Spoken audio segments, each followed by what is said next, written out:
Depois que meu marido me traiu com minha melhor amiga e perdi tudo, meu emprego, minha casa, até meu senso de valor, ele disse que eu nunca me levantaria de novo.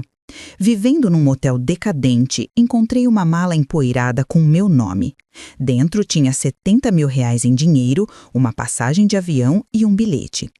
Isso é só dinheiro de viagem, a verdadeira fortuna está esperando neste endereço. Quando cheguei lá, o que vi mudou tudo. 7 meses atrás, eu tinha um casamento, um emprego e uma melhor amiga em quem confiava com minha vida. Agora, eu estava morando num quarto de motel que cobrava por semana, comendo refeições que custavam menos de R$ 5 e tentando descobrir como sobreviver com trabalhos freelance que mal cobriam o aluguel. Meu marido, Marcelo, estava dormindo com minha melhor amiga, Júlia, há sabe-se lá quanto tempo. Quando os peguei, tudo desmoronou tão rápido que pareceu coordenado. Perdi meu emprego em 2 semanas. O divórcio me deixou quase sem nada. Amigos pararam de retornar minhas ligações. Passei de uma estabilidade de classe média para o fundo do poço em menos de 2 meses. Antes de continuar, quero agradecer por estar aqui e compartilhar essa jornada comigo. Se você acredita que verdade e resiliência importam, por favor, considere se inscrever. É de graça e ajuda essas histórias a alcançar outras pessoas que precisam de esperança. Agora, vamos ver o que aconteceu depois. Eu estava sentada na beira de uma cama que rangia cada vez que eu me movia, comendo miojo com um garfo de plástico, quando notei a mala embaixo da cama. Couro marrom velho com cantoneiras de bronze e uma etiqueta de bagagem com meu nome completo, numa caligrafia que eu sabia pertencer à minha tia Marta. Ela havia morrido 9 meses antes, a parente excêntrica da família que todos descreviam como difícil e paranoica. Puxei a mala, encontrei a chave colada no fundo e abri para descobrir R$ 70.000 em dinheiro e um bilhete que reescreveu tudo o que eu pensava saber sobre minha vida. O bilhete me avisava para não confiar em Marcelo ou Júlia. Me dizia que eles estavam planejando minha destruição desde antes do meu casamento e que a morte da minha mãe 6 anos atrás não foi um acidente. Me direcionava para um endereço em Porto Alegre onde a verdadeira fortuna estava esperando e terminava com instruções para terminar o que minha mãe havia começado antes de eles a silenciarem. Marta havia passado seus últimos anos coletando evidências enquanto todos a chamavam de louca. Agora ela estava me oferecendo uma escolha: pegar o dinheiro e desaparecer ou usá-lo para lutar contra as pessoas que destruíram tudo. Eu sou Larissa Mendes, e antes de tudo desmoronar, minha vida parecia normal o suficiente para que eu nunca questionasse. Eu tinha um apartamento de 2 quartos num bairro decente onde as pessoas ainda sabiam os nomes umas das outras. A Dona Maria do corredor sempre sorria quando me via. O zelador realmente aparecia quando algo quebrava. O apartamento não era chique. As paredes eram finas o suficiente para eu ouvir os vizinhos assistindo televisão à noite. E o carpete tinha manchas de inquilinos anteriores que não saíam não importa quanto eu esfregasse. Mas Marcelo e eu tínhamos pintado a sala juntos. Passamos um sábado inteiro montando móveis de caixas planas e penduramos fotos do casamento na parede, onde a luz da tarde fazia tudo parecer mais acolhedor do que realmente era. Eu trabalhava como coordenadora de marketing na Silva e Associados, uma empresa de médio porte no centro que cuidava de campanhas para negócios locais. Coisas pequenas, principalmente estratégias de mídia social para restaurantes familiares, redesign de sites para consultórios odontológicos, marketing por e-mail para boutiques que mal podiam pagar nossos serviços. Não era a carreira que imaginei quando me formei na faculdade com sonhos de trabalhar para grandes marcas, mas pagava R$ 4.000 por mês mais benefícios.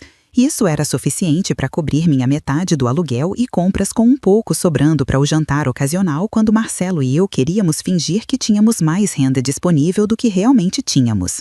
Meu chefe, Paulo Silva, era profissional mas distante, o tipo de supervisor que elogiava seu trabalho em reuniões, mas nunca te promovia. Ele lembrava de perguntar sobre seu fim de semana, mas nunca realmente ouvia a resposta. Eu estava lá há anos, recebendo consistentemente avaliações de desempenho que elogiavam minha confiabilidade, enquanto de alguma forma nunca se traduziam em aumentos ou promoções.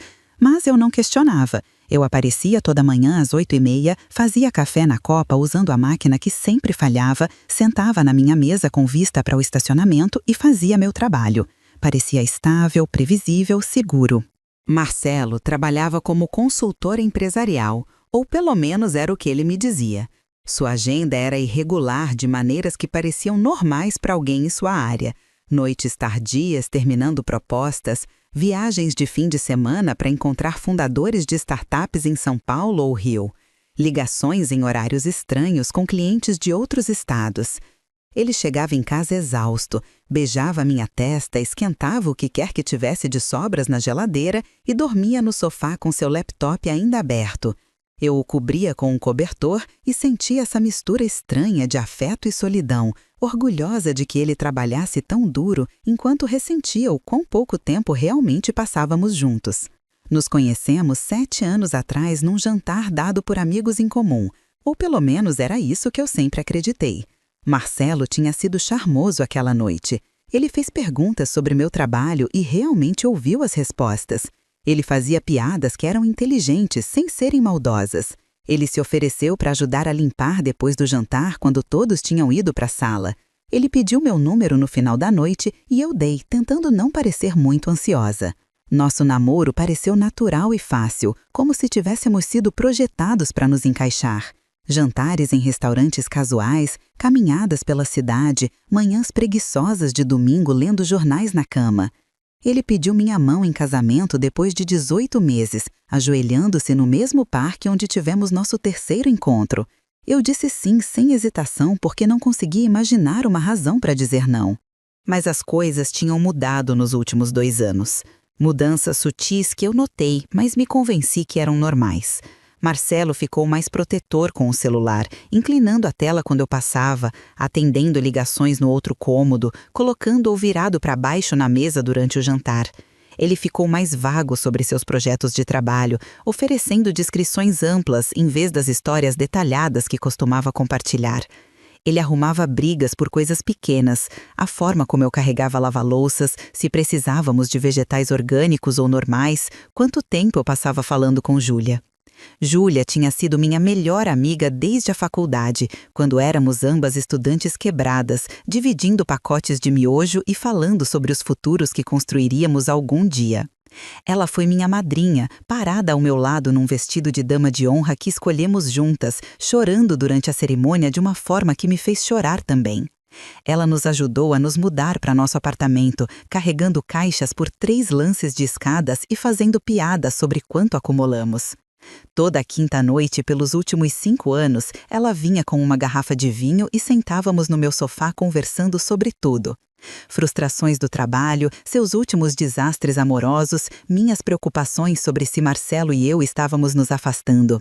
Ela ouvia com o que parecia ser simpatia genuína, acenando em todos os momentos certos, dizendo coisas como: todos os casamentos passam por fases e vocês dois só precisam se reconectar. Ela me dizia como eu era sortuda por ter encontrado alguém como Marcelo, como a maioria dos homens não eram tão solidários ou estáveis, como eu não deveria tomar como garantido o que eu tinha. Eu acreditava nela porque confiar nas pessoas era mais fácil do que suspeitar que tudo era uma mentira cuidadosamente elaborada. A noite em que descobri mudou tudo.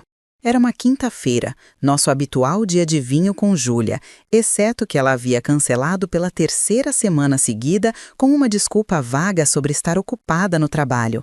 Marcelo estava supostamente numa conferência em Florianópolis.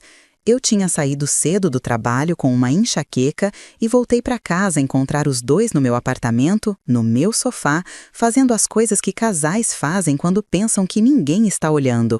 A parte pior não foi o choque da traição ou a imagem deles congelando quando me viram na porta.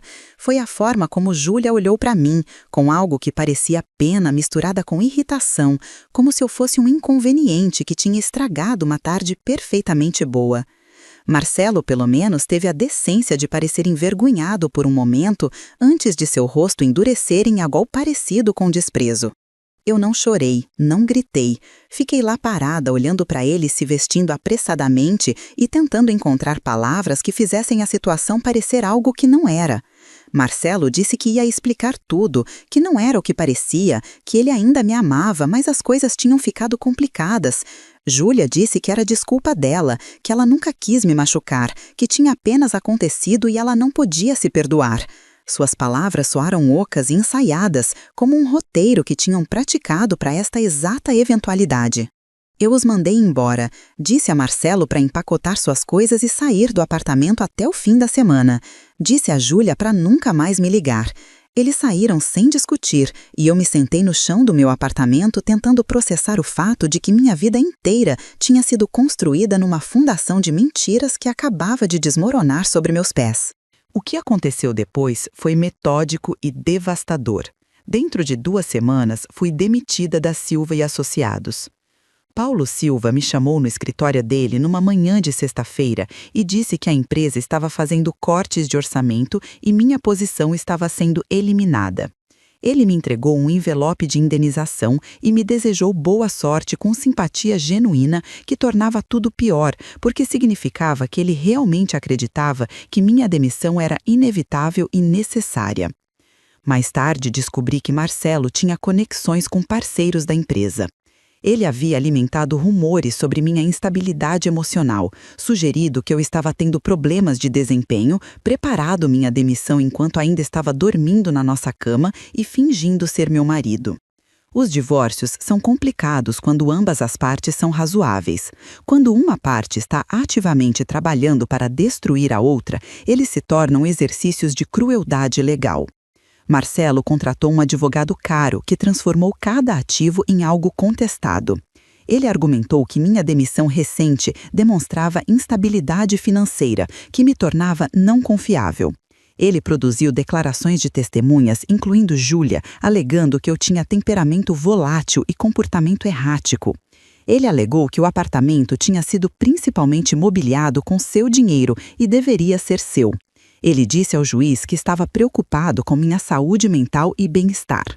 Meu advogado, um homem cansado que cobrava taxas razoáveis que eu mal podia pagar, fez o melhor que pôde.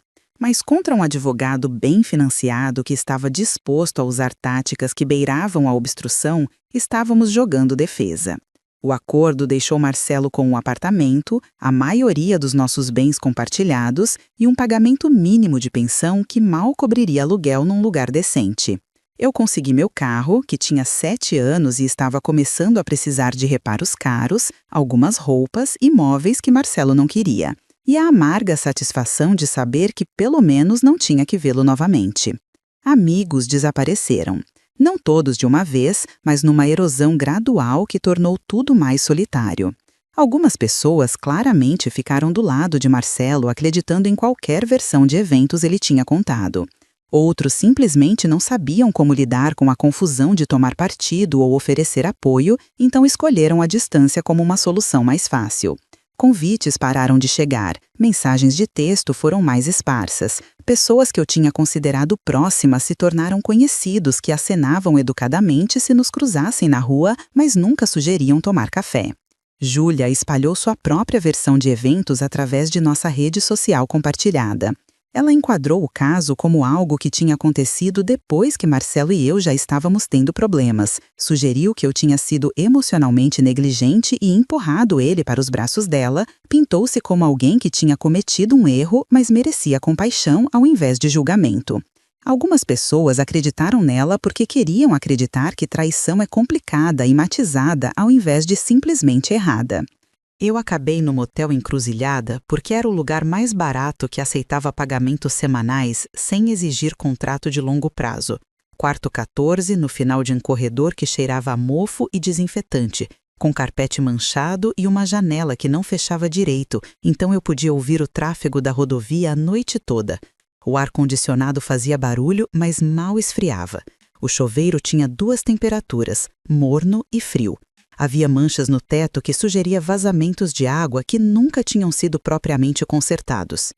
Eu vivia de trabalhos freelance que conseguia através de sites que conectam trabalhadores remotos com empregadores procurando por trabalho barato. Escrevia descrições de produtos para lojas online, criava posts de mídia social para pequenos negócios, editava documentos para pessoas que precisavam de conteúdo polido, mas não queriam pagar taxas profissionais. Cada trabalho pagava entre R$ 20 e R$ 100, e eu precisava completar uma dúzia deles toda semana só para pagar o motel e comprar comida. Minhas refeições se tornaram estudos em frugalidade. Miojo, que custava R$ 2 por pacote. Pão e manteiga de amendoim quando precisava de algo que preenchesse meu estômago sem usar um fogão quente. Bananas e maçãs da seção de produtos danificados no supermercado. Café instantâneo misturado com água da torneira, porque eu não podia justificar gastar R$ 5 num café de verdade. Eu perdi peso porque não estava comendo o suficiente. Meus cabelos ficaram mais finos porque meu corpo estava desviando recursos de lugares não essenciais. Minhas roupas começaram a parecer frouxas de maneiras que faziam as pessoas olharem para mim com preocupação ou desprezo, dependendo de sua inclinação natural. Mas eu sobrevivi. Todos os dias eu acordava naquela cama barulhenta, fazia café instantâneo numa caneca rachada, abria meu laptop e trabalhava. Alguns dias eu completava trabalhos que me faziam querer gritar por sua monotonia. Outros dias eu olhava para a tela tentando encontrar energia para escrever mais uma descrição de produto para produtos que ninguém precisava. Mas eu continuava avançando, porque a alternativa era desistir completamente, e eu não estava pronta para fazer isso. Foi numa dessas manhãs ruins, quando eu estava sentada no chão comendo miojo frio porque estava sem gás no foguinho, que notei a mala embaixo da cama. Couro marrom velho com fivelas de bronze que tinham perdido o brilho, empurrada de volta contra a parede onde o motel provavelmente tinha esquecido sobre ela através de múltiplas mudanças de hóspedes. Puxei ela para fora e vi a etiqueta de bagagem presa na alça com o meu nome completo, Larissa Mendes Almeida, escrito na letra da minha tia Marta. Marta Almeida tinha sido parente estranho da família. Minha mãe costumava visitá-la ocasionalmente por obrigação, voltando dessas visitas com histórias sobre como Marta tinha ficado mais paranoica, mais obcecada com teorias de conspiração, mais convencida de que forças poderosas estavam trabalhando para silenciar pessoas que faziam as perguntas erradas. Na reunião de Natal, parentes riam educadamente de histórias sobre as últimas fixações de Marta. Empresas farmacêuticas falsificando dados de segurança, agências governamentais acobertando mortes inconvenientes, pessoas comuns sendo manipuladas por redes que eles nunca veriam. Todo mundo concordava que Marta era difícil, que ela tinha ficado pior com a idade, que era triste ver alguém inteligente perder contato com a realidade. Marta morreu 9 meses antes do meu divórcio. Ataque cardíaco na casa dela em Porto Alegre, descoberta dias depois por um vizinho que tinha notado o correio acumulando. Eu tinha ido ao funeral num dia chuvoso de abril, ficado na parte de trás de uma pequena capela, ouvindo um pastor ler palavras genéricas sobre uma mulher que ele nunca tinha conhecido e assistido enquanto seu caixão era baixado no chão ao lado do túmulo de meu tio, que havia morrido décadas antes. Não houve recepção depois. A propriedade de Marta foi para a administração fiduciária, com instruções de que seria distribuída depois que certos requisitos legais fossem cumpridos. Ninguém tinha mencionado uma mala, ninguém tinha sugerido que Marta tinha deixado algo especificamente para mim, mas ali estava seu nome na etiqueta da bagagem, minha caligrafia no rótulo de endereço e uma sensação de algo significativo esperando para ser descoberto. Encontrei a chave colada ao fundo da mala com fita adesiva, desbloqueei as fechaduras e abri a tampa. Dentro havia pilhas ordenadas de dinheiro, notas de R$100 e R$50 empacotadas em maços presos com elásticos.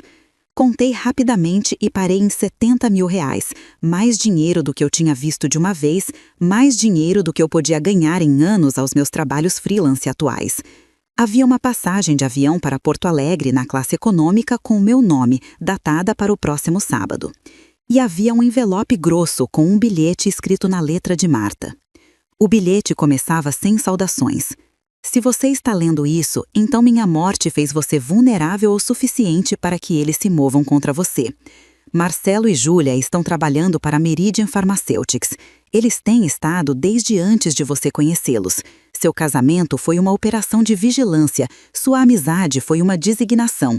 Tudo que você pensou ser real era a arquitetura projetada para mantê-la perto enquanto monitoravam se você sabia algo sobre o trabalho de sua mãe. Continuava com detalhes que pareciam impossíveis, mas explicavam tudo. Minha mãe, Carla Mendes, tinha sido uma pesquisadora sênior na Meridian Pharmaceuticals. Ela tinha descoberto evidências de que a empresa estava falsificando dados de segurança em testes de drogas, empurrando medicamentos perigosos para aprovação, sabendo que causariam danos. Ela tinha começado a documentar as fraudes, coletando evidências que provariam conspiração criminal em níveis executivos. Antes que ela pudesse tornar suas descobertas públicas, ela morreu num suposto acidente de carro. Minha mãe bateu numa barreira de concreto em vias de mão única, voltando do trabalho numa terça-feira comum. A polícia disse que ela havia perdido o controle do veículo. O investigador de seguros concordou que foi um acidente. A empresa Meridian enviou flores e um cheque generoso de benefícios de morte. Todos concordaram que foi uma tragédia, e eu tinha passado 6 anos acreditando naquela narrativa porque era mais fácil do que considerar alternativas. O bilhete de Marta disse que minha mãe tinha sido assassinada, que a Meridian havia organizado o acidente porque ela era uma ameaça que precisava ser eliminada, que depois de sua morte, a empresa havia implementado vigilância em sua filha, caso ela tivesse herdado conhecimento ou evidências que a tornariam igualmente perigosa. Eles haviam colocado Marcelo no jantar onde nos conhecemos, instruído-a a me cortejar, financiado nosso relacionamento e garantido que ele permanecesse perto o suficiente para monitorar minha vida. Eles haviam designado Júlia para ser minha melhor amiga, construir confiança e reportar qualquer conversa que sugerisse que eu sabia mais do que deveria sobre o trabalho de minha mãe. Por 6 anos, cada momento íntimo que eu tinha compartilhado com Marcelo tinha sido observado e relatado. Cada segredo que eu tinha confiado a Júlia tinha sido documentado.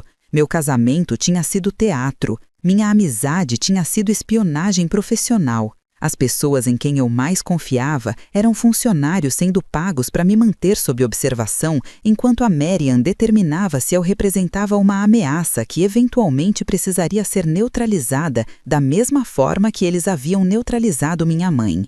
O bilhete terminava com instruções. Os 70 mil são apenas dinheiro de viagem. Voe para Porto Alegre. Vá para o endereço incluído. Dentro você encontrará tudo o que sua mãe coletou antes de eles a matarem, junto com evidências adicionais que passei os últimos 3 anos reunindo. Use para destruir a Marian, ou pegue o dinheiro e desapareça. Mas saiba que eles não vão parar de te monitorar só porque você fingir ignorância. Sua mãe sabia demais, e eventualmente eles assumirão que você também sabe. A única segurança está em tornar suas evidências tão públicas que matá-lo não serve a nenhum propósito. Termine o que ela começou. Faça a sua morte significar algo. Sentei no chão do quarto 14 segurando o bilhete e tentando decidir se Marta tinha sido a profeta paranoica que eu nunca apreciei ou se estava finalmente perdendo minha sanidade. A história era absurda, o tipo de coisa que você ouviria de alguém que havia parado de tomar medicação. Empresas farmacêuticas não organizam operações de vigilância de vários anos contra pessoas comuns. Melhores amigos não passam décadas fingindo laços emocionais como parte de uma designação de trabalho. Casamentos não são construídos como exercícios de coleta de inteligência. Exceto que tudo fazia sentido de maneiras que eu não queria admitir. O timing de conhecer Marcelo logo depois da morte da minha mãe. A forma como Júlia tinha aparecido na minha vida na faculdade exatamente quando eu estava vulnerável e precisando de conexão. A crueldade metódica do meu divórcio e como rapidamente minha vida tinha desmoronado depois que peguei eles juntos. A sensação de que eu estava sendo gerenciada ao invés de apoiada durante todo o meu casamento. O cuidado com que ambos tinham mentido.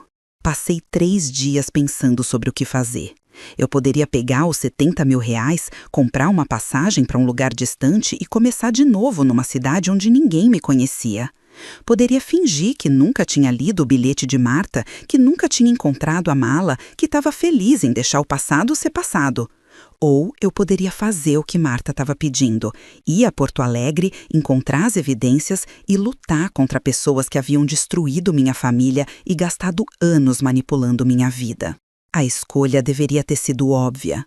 Escolha segurança, escolha sobrevivência, escolha a opção que não envolvia desafiar uma empresa farmacêutica multibilionária que tinha recursos para orquestrar assassinatos e vigilância de longo prazo.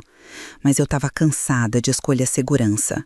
Escolhas seguras tinham me levado a um quarto de motel comendo miojo e trabalhando por centavos, enquanto as pessoas que destruíram minha vida seguiam sem consequências. No sábado de manhã, peguei minha mochila com tudo que eu possuía, deixei a chave do quarto na recepção e fui ao aeroporto. A passagem que Marta tinha incluído era classe econômica, no último assento próximo ao banheiro, mas me levava para Porto Alegre. Sentei ao lado da janela assistindo o solo se afastar e tentando me convencer que não estava cometendo um erro enorme. Porto Alegre pareceu exatamente como qualquer grande cidade brasileira. Carros buzinando, pedestres apressados, outdoors anunciando coisas que ninguém precisava. Peguei um táxi para o endereço no bilhete de Marta, uma parte mais antiga da cidade, onde prédios tinham história ao invés de apenas funcionalidade. O motorista de táxi não fez perguntas quando parei em frente a um prédio residencial que tinha visto dias melhores décadas atrás. Subi 4 lances de escadas que rangiam a cada passo e encontrei o apartamento 4C. A chave estava onde Marta disse que estaria, colada atrás de um cano de água no corredor onde só alguém procurando especificamente a encontraria. Destranquei a porta e entrei num apartamento que cheirava a mofo e janelas fechadas, mas estava imaculadamente organizado de formas que lembravam a obsessão de Marta com documentação. Havia arquivos de metal alinhados contra as paredes, mesas cobertas com pilhas ordenadas de documentos, quadros brancos cobertos com diagramas e conexões, computadores com discos rígidos externos anexados, uma vida inteira de pesquisa organizada numa sala que parecia metade arquivo e metade quartel-general de guerra. Passei a primeira hora apenas andando por ali tentando entender a escala do que Marta tinha montado. Os arquivos continham documentação que rastreava anos de má conduta farmacêutica. Relatórios internos da Meridian mostrando que executivos sabiam que drogas eram inseguras, mas prosseguiam com a aprovação de qualquer forma. E-mails discutindo como falsificar dados de testes para fazer medicamentos perigosos parecerem efetivos. Memorandos detalhando planos para silenciar pesquisadores que faziam perguntas inconvenientes. Registros financeiros provando que a empresa havia pago propinas a reguladores e financiado estudos fraudulentos que validavam produtos inseguros. Havia evidência sobre minha mãe especificamente. Gravações dela confrontando seu supervisor sobre discrepâncias de dados. Documentos mostrando que ela tinha sido marcada como uma ameaça interna que necessitava neutralização. Registros de vigilância detalhando seus movimentos nas semanas antes de sua morte. Um relatório de uma empresa de segurança privada confirmando conclusão de uma missão que não tinha sido chamada de assassinato, mas que claramente era exatamente isso. Minha mãe não tinha perdido o controle de seu carro. Alguém tinha organizado para que ela batesse. E havia evidência sobre mim. Arquivos mostrando que Meridian tinha implementado o monitoramento imediatamente depois da morte de minha mãe. Relatórios de Marcelo detalhando conversas que tivemos, lugares que visitamos, pessoas que conheci. Relatórios de Júlia documentando meus humores, minhas preocupações, qualquer menção do trabalho de minha mãe. Registros financeiros mostrando pagamentos feitos a ambos mensalmente através de contas offshore. Contratos formalizando suas posições como ativos de vigilância de longo prazo. Aprendi que Marcelo não era consultor empresarial. Ele trabalhava para uma empresa de inteligência privada que a Meridian contratava para operações sensíveis. Sua designação tinha sido me conhecer, me cortejar e estabelecer um relacionamento que desse acesso contínuo à minha vida. Júlia não era uma pessoa real. Júlia Ferreira era uma identidade construída para uma agente que havia sido treinada em construção de relacionamento de longo prazo. Sua designação tinha sido tornar-se minha melhor amiga, criar dependência emocional e monitorar tudo o que eu pudesse dizer sobre minha família ou o trabalho de minha mãe. Nosso jantar de encontro não tinha sido coincidência. Nossa amizade de faculdade não tinha sido sorte. Tudo tinha sido arquitetado, coreografado, gerenciado por pessoas que eram pagas para me manter sob observação enquanto determinavam se eu representava uma ameaça que, eventualmente, necessitaria eliminação. Sentei no chão do apartamento de Marta, cercada por evidências de uma conspiração que descarrilou minha vida inteira, e senti algo mudar dentro de mim. Não raiva exatamente, embora houvesse muita disso. Não tristeza, embora essa também estivesse presente. Algo mais frio e mais focado, um cálculo sobre o que valia a pena proteger e o que valia a pena destruir. Marta havia passado seus últimos anos construindo um caso porque ela acreditava que verdade importava mais do que conforto e justiça importava mais do que segurança. Ela tinha sido certa. A tia paranoica que todos descartaram tinha sido a única que entendeu como o mundo realmente funcionava, que reconheceu que pessoas poderosas não param de ser corruptas só porque você confia nelas ou segue regras que elas ignoram. Passei as próximas 3 semanas vivendo no apartamento de Marta e estudando suas evidências. Aprendi sobre testes de drogas que tinham sido falsificados, resultando em medicamentos sendo aprovados que causaram ataques cardíacos, derrames e mortes. Aprendi sobre reguladores que tinham sido subornados para ignorar violações de segurança. Aprendi sobre whistleblowers que tinham sido silenciados através de intimidação, chantagem ou violência. Aprendi sobre uma empresa que sistematicamente colocava lucros acima de vidas humanas porque as consequências legais de ser pego eram tratadas como meros custos de fazer negócios. As evidências eram abrangentes, mas precisavam ser organizadas para máximo impacto. Marta tinha coletado informação. Eu precisava transformar em uma narrativa que procuradores e jornalistas não pudessem ignorar. Passei semanas digitalizando documentos, criando cronogramas, construindo resumos executivos que destilavam anos de má conduta em apresentações digestíveis. Aprendi sobre leis de whistleblower e estruturas de proteção legal. Identifiquei jornalistas que tinham histórico de investigação de má conduta corporativa. Construí redundâncias garantindo que, se algo me acontecesse, as evidências ainda chegariam às autoridades apropriadas. Quando terminei, tinha um caso abrangente contra Meridian Farmacêuticas e indivíduos específicos dentro da empresa. Tinha evidências ligando executivos de nível C à conspiração criminal. Tinha documentação provando que reguladores haviam sido corruptos. Tinha gravações mostrando consciência de danos e decisões deliberadas de prosseguir de qualquer forma. Tinha tudo que a promotoria precisaria para buscar acusações criminais que resultassem em tempo real de prisão ao invés de apenas multas corporativas. Também tinha evidência sobre Marcelo e Júlia especificamente, contratos formalizando suas posições como ativos de vigilância, registros financeiros mostrando pagamentos, gravações de conversas onde eles discutiam sua designação e reportavam sobre minhas atividades. Documentação provando que nosso relacionamento e amizade tinham sido operações profissionais, ao invés de conexões genuínas. Contatei o promotor federal através de canais que Marta tinha estabelecido. Enviei materiais preliminares que foram convincentes o suficiente para garantir uma reunião. Viajei para Brasília e passei 8 horas apresentando evidências para procuradores que inicialmente pareceram céticos, mas gradualmente reconheceram que tinham um caso que poderia desmanchar uma conspiração de vários anos envolvendo uma grande corporação farmacêutica. Eles me ofereceram proteção de testemunha. Disseram que as pessoas que eu estava acusando eram perigosas e tinham histórico de silenciar ameaças. Eu recusei. Viver em esconderijo protegido me tornaria uma vítima de novo, dependente de outros para a segurança. Ao invés disso, decidi que minha melhor proteção era tornar tudo público. Se todo mundo soubesse sobre as evidências e minha identidade como a pessoa que as trouxe para frente, me matar não serviria a nenhum propósito, além de confirmar verdade. Trabalhei com jornalistas investigativos de grandes veículos de mídia. Eles verificaram as evidências de Marta, conduziram entrevistas adicionais e construíram reportagens que expuseram a conspiração em detalhes exaustivos. Quando as histórias foram publicadas, cobriram páginas inteiras, com cronogramas, documentos internos e registros financeiros que não deixavam espaço para negação plausível. As manchetes foram brutais. Empresa farmacêutica falsificou dados de segurança resultando em centenas de mortes. Executivos da Meridian sabiam de perigos, mas prosseguiram com aprovações. Whistleblower assassinado por expor fraude farmacêutica. Empresa pagou por vigilância de longo prazo da filha de pesquisador morto.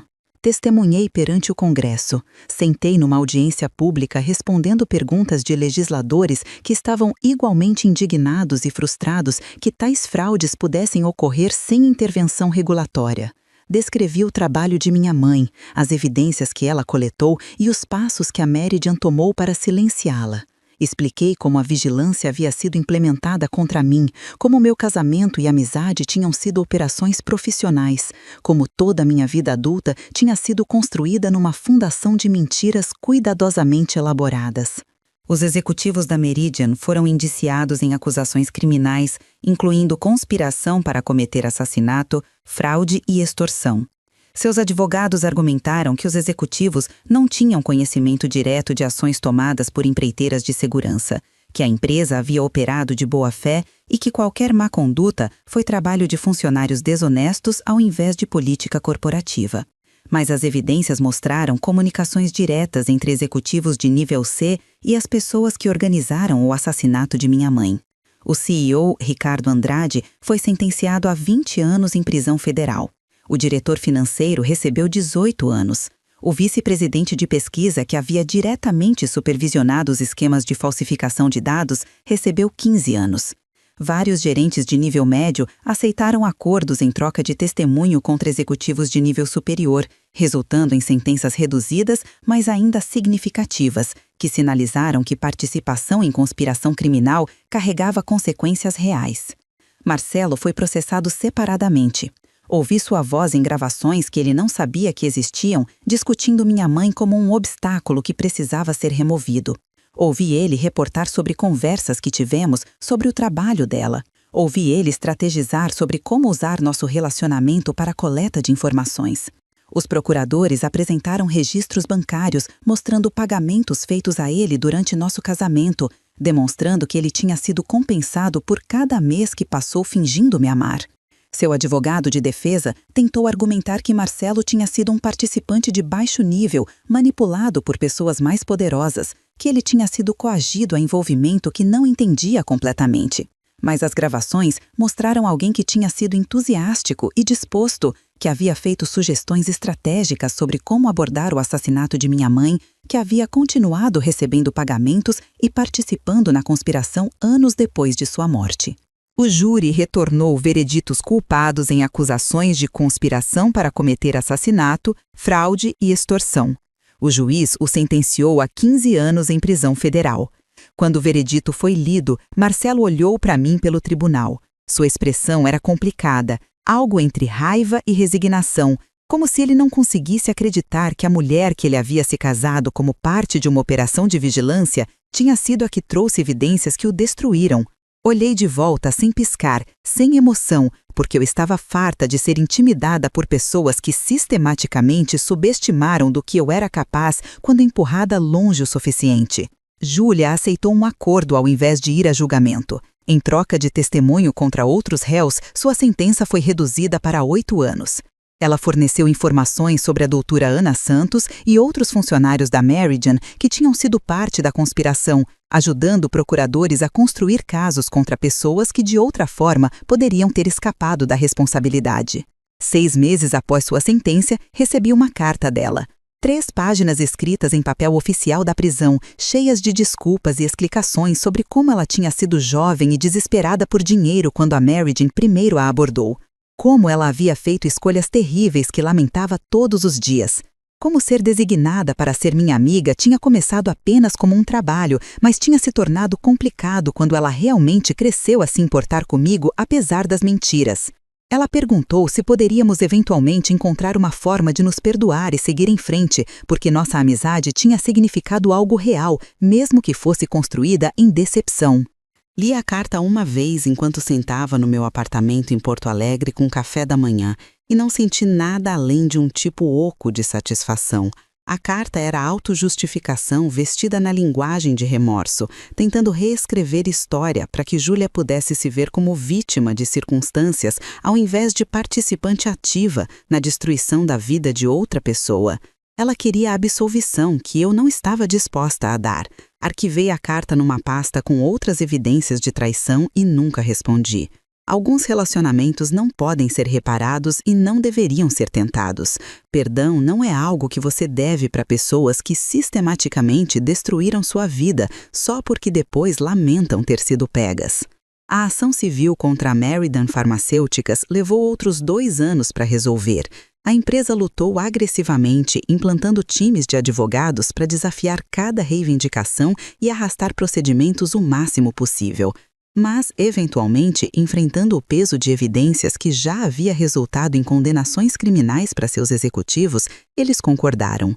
Os termos exigiam que a Meriden pagasse 2,7 bilhões de reais para pacientes que tinham sido prejudicados por suas aprovações de drogas fraudulentas. Eles tinham que financiar revisões de segurança independentes de cada medicamento que trouxeram ao mercado na última década. Eles foram colocados sob monitoramento federal por 15 anos com reguladores embutidos em seus processos de aprovação para prevenir fraude futura. O patrimônio de minha mãe recebeu 12 milhões de reais em danos por morte injusta. Herdei como sua única parente viva e doei cada real para organizações que advogam por segurança farmacêutica e transparência.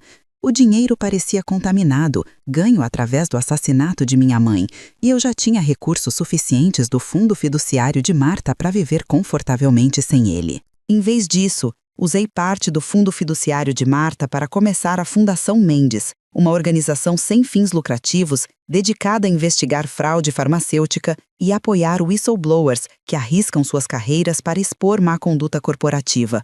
Contratamos investigadores para rastrear evidências de violações de segurança. Financiamos defesas legais para funcionários enfrentando retaliação depois de reportar problemas. Publicamos relatórios que deixavam empresas farmacêuticas desconfortáveis, iluminando cantos onde elas preferiam escuridão. A fundação se tornou meu trabalho em tempo integral, minha forma de canalizar dor e raiva em algo produtivo, algo que faria minha mãe e Marta orgulhosas, algo que transformou suas mortes num legado que realmente ajudou pessoas, ao invés de ser apenas finais trágicos para vidas interrompidas pela ganância. Ainda penso no quarto 14 do motel Encruzilhada às vezes, sobre sentar naquela cama rangendo, comendo miojo com um garfo de plástico, me perguntando se eu alguma vez sairia do buraco que minha vida tinha se tornado. Mantenho o recibo da minha última semana lá na minha carteira como um lembrete de que o fundo do poço é real, que humilhação e traição podem tirar tudo o que você pensou que te definia, mas eles não podem realmente te destruir, a menos que você deixe. Marta havia entendido isso. Ela havia passado seus últimos anos construindo um caso e montando recursos porque acreditava que verdade importava mais do que conforto e justiça importava mais do que segurança. Ela estava certa. A tia paranoica que todos descartaram tinha sido a única que entendeu como o mundo realmente funcionava, que reconheceu que pessoas poderosas não param de ser corruptas só porque você confia nelas ou segue regras que elas ignoram. A verdade final que Marta me deixou provou ser profética de formas que ainda estou descobrindo. Lutar nem sempre leva à vitória, mas não lutar garante a derrota. Construir uma vida significativa das ruínas de uma fraudulenta, bagunçada e complicada e fundamentalmente honesta. O tipo de final que minha mãe e Marta teriam apreciado. O tipo de história que lembra às pessoas que paciência e documentação podem derrubar impérios construídos em mentiras. E que, às vezes, a maior vingança é simplesmente recusar deixar pessoas corruptas te apagarem da narrativa que elas construíram em torno de sua própria importância. Não sou a mulher que eu era quando encontrei aquela mala embaixo da cama do motel. Sou mais forte do que ela era, mais cuidadosa sobre confiança, mas também mais certa sobre o que importa. Aquela mulher não entendia quanto ela poderia sobreviver ou quão poderosa ela poderia se tornar quando tudo mais havia sido tirado. Sou grata por não ser mais ela. Se essa história de justiça e resiliência te manteve cativado até o final, mostre seu apoio apertando aquele botão de curtir agora. Minha parte favorita foi quando Larissa descobriu o arquivo secreto de Marta e percebeu que sua tia paranoica estava certa sobre tudo o tempo todo. Qual foi seu momento favorito? Compartilhe seus pensamentos e me diga de que cidade você está ouvindo a minha história nos comentários abaixo. Não perca mais histórias poderosas de verdade e redenção como esta. Inscreva-se e ative o sininho de notificações para ser notificado no instante em que publicamos.